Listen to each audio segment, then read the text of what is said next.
다들 오래 살고 싶어 하잖아요. 근데 그냥 오래 사는 게 아니라 건강하게 오래 사는 게 중요하죠. 과연 그 비결이 뭘까요?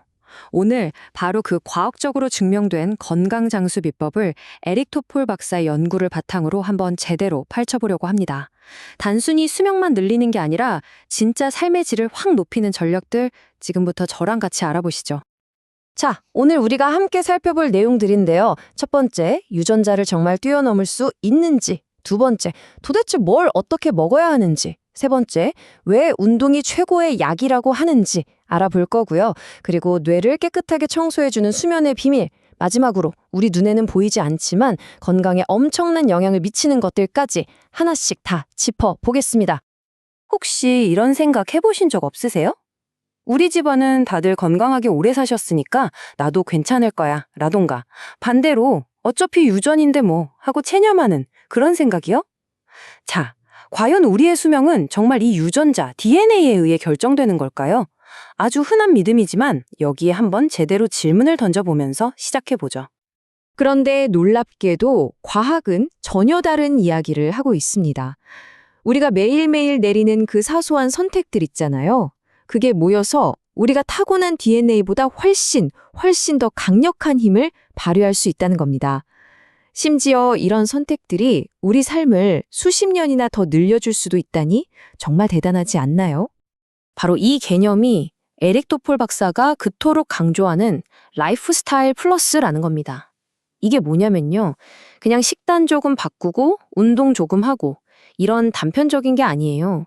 말 그대로 우리의 삶 전체를 건강을 위해 총체적으로 디자인하는 그런 아주 큰 그림의 전략인 거죠. 자, 그럼 그 첫 번째 핵심 요소, 바로 음식 이야기부터 시작해볼까요? 우리가 매일 먹는 이 음식이 어떻게 우리 몸에 약이 될 수도 있고 반대로 독이 될 수도 있는지 한번 자세히 들여다보겠습니다. 이게 얼마나 중요한 문제인지 알려주는 아주 강력한 문장이 있습니다. 바로 나쁜 식단이 흡연이나 고혈압보다 더 큰 사망 원인이라는 건데요. 와, 정말 충격적이지 않나요? 이게 무슨 뜻이냐면 우리가 매일 마주하는 그 식탁이 사실은 우리 건강을 좌우하는 가장 중요한 결정의 장소라는 겁니다. 그래서 핵심은 정말 간단합니다. 우리 몸을 해치는 음식이 뭐고 또 우리 몸을 치유하는 음식이 뭔지 그 차이를 제대로 아는 거죠. 여기 보시면 초가공식품과 최소가공식품이 있는데요. 쉽게 말해 마트에 갔을 때 가공식품이 많은 중앙 코너보다는 신선식품이 있는 바깥쪽 위주로 장을 보는 것. 이게 아주 간단하면서도 효과적인 전략이 될 수 있습니다. 그럼 어떤 식단이 좋으냐? 가장 대표적인 청사진으로 꼽히는 게 바로 이 지중해식 식단입니다. 근데 이게 중요한 게 이거 먹지 마, 저거 먹지 마 하는 그런 괴로운 식단이 아니에요. 오히려 신선한 과일, 채소, 통곡물, 그리고 몸에 좋은 지방 같은 것들을 아주 풍성하게 즐기는 방식이죠. 바로 이 점 때문에 우리가 꾸준히 지속적으로 건강을 지킬 수 있는 거고요. 특히 나이가 들수록 단백질 섭취가 정말 중요해지는데요. 여기서 핵심은 양이 아니라 질입니다. 무조건 많이 먹는 게 중요한 게 아니라는 거죠. 붉은 고기 같은 동물성 단백질에만 의존하기보다는 콩이나 두부 같은 식물성 단백질의 비중을 높이는 것. 이게 바로 근육 감소도 막고 사망 위험까지 낮추는 아주 현명한 전략입니다. 자, 그럼 이제 두 번째 기둥으로 넘어가 볼까요? 이건 아마 세상 어떤 약보다도 강력한 효과를 가졌을 겁니다. 바로 운동이죠. 만약에 건강을 위한 만병통치약을 딱 하나만 꼽으라고 한다면 전 망설임 없이 운동을 꼽을 겁니다. 그럼 운동 어떻게 해야 할까요? 여기 완벽한 주간 운동 계획이 있습니다. 먼저 일주일에 150분 이상 숨이 좀 찰 정도의 유산소 운동을 하고요. 여기에 주 2회 이상 근력 운동을 더해주는 겁니다. 그리고 요가나 필라테스처럼 균형과 유연성을 길러주는 운동도 잊지 말아야겠죠. 마지막으로 이게 정말 중요한데 의식적으로 앉아있는 시간을 줄이는 겁니다. 이 모든 게 조화롭게 어우러져야 최고의 효과를 낼 수 있어요. 자, 이 그래프를 한번 보세요. 이게 바로 운동의 투자 수익률인데 정말 놀랍지 않나요? 우리가 딱 1분만 운동해도 우리 수명은 5분, 심지어 강도를 높이면 7, 8분까지 늘어난다는 거예요. 아니 세상에 이보다 더 남는 장사가 어디 있겠어요? 우리가 바쁘다는 핑계로 가장 먼저 희생하는 게 뭘까요? 아마 잠일 겁니다.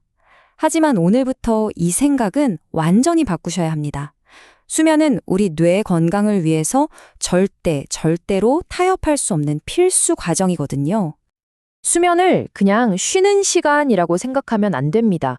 이건 우리 뇌의 대청소 시간이에요. 우리가 깊이 잠든 동안 뇌에서는 글림프 시스템이라는 아주 특별한 청소 시스템이 작동해서 낮 동안 쌓인 온갖 노폐물과 독소들을 싹 청소해 주는 거죠. 그렇다면 이 뇌 청소를 위한 최적의 시간은 과연 몇 시간일까요? 수많은 연구가 공통적으로 가리키는 황금 같은 숫자가 있습니다. 바로 7입니다. 7시간. 근데 여기서 진짜 흥미로운 건 7시간보다 너무 적게 자는 것도 문제지만 너무 많이 자는 것도 오히려 인지 기능에 안 좋을 수 있다는 거예요. 잠에 있어서도 결국 균형이 핵심인 셈이죠. 그리고 이게 얼마나 무서운 거냐면요. 단 하룻밤만 잠을 설쳐도 우리 뇌에 알츠하이머를 유발하는 나쁜 단백질이 늘어날 수 있다는 연구 결과가 있습니다.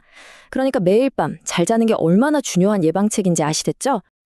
자, 이제 마지막입니다. 지금까지는 우리 몸 안의 이야기에 집중했다면 이제는 우리 건강에 영향을 미치는 보이지 않는 외부 요인들에 대해서도 한번 살펴봐야 합니다.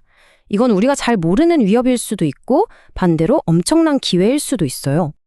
사실 우리는 매일 눈에 보이지 않는 위협에 둘러싸여 살고 있습니다. 우리가 쓰는 플라스틱 제품에서 나오는 미세 플라스틱, 절대 썩지 않아서 영원한 화학 물질이라고 불리는 PFAS, 그리고 매일 마시는 공기 속 미세먼지까지 이런 독소들이 우리도 모르는 사이에 몸에 차곡차곡 쌓여서 염증을 일으키고 각종 질병의 위험을 높이는 거죠. 하지만 이런 위험만 있는 건 아닙니다. 우리에겐 아주 강력한 기회도 있는데요. 바로 사회적 연결입니다.